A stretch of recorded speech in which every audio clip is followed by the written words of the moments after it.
করেছে। আমরা আজকে আমি আশা করব তোমরা আজকে সবাই যার যার বাড়িতে চলে যাও। আমরা পরিস্থিতি স্বাভাবিক হওয়া পর্যন্ত, অর্থাৎ প্রয়োজনীয় পরবর্তী পদক্ষেপ না দেওয়া পর্যন্ত ক্লাস শ্রেণী কার্যক্রম বন্ধ থাকবে।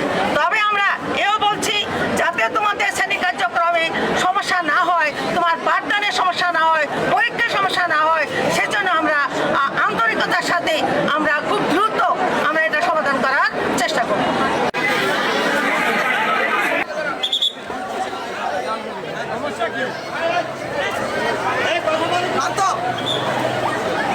আপনাদের কি বের করে দেওয়া হয়েছে? আচ্ছা, কেউ কথা বলবে আপনাদের পক্ষে? কেউ? আচ্ছা, ঠিক আছে।